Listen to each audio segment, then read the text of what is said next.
పార్వతీపురం మన్యం జిల్లాలో సీతానగరం మండలం జోగింపేట బాలుర గురుకుల పాఠశాలను రాష్ట్ర SC commission chairman K S Jawahar, Parvathipuram MLA Bonela Vijayachandra ఆకస్మికంగా తనిఖీ చేశారు.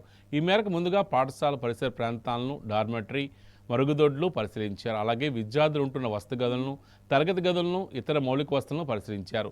విద్యార్థులకు పెడుతున్న పౌష్టికాహారాన్ని పరిశీలించి రుచి చూశారు. ఈ సందర్భంగా విద్యార్థులను వారికి కల్పిస్తున్న వస్తువులపై అడిగి తెలుసుకున్నారు. విద్యార్థులకు పలు ప్రశ్నలు వేసి వారి విద్యా సామర్థ్యాన్ని పరిశీలించారు. విద్యార్థుల పట్ల ప్రత్యేక శ్రద్ధ వహించాలని, వారికి ఎటువంటి ఇబ్బందులు కలగకుండా అన్ని రకాల సదుపాయాలు కల్పించాలని, ఎప్పటికప్పుడు వైద్య తనిఖీలు చేయించాలని సంబంధిత ప్రిన్సిపల్, ఉపాధ్యాయులను ఆదేశించారు. విద్యార్థుల పట్ల నిర్లక్ష్యం వహిస్తే శాఖాపరమైన చర్యలు తప్పవని హెచ్చరించారు. ఈ కార్యక్రమంలో ఇతర అధికారులు, సిబ్బంది పాల్గొన్నారు.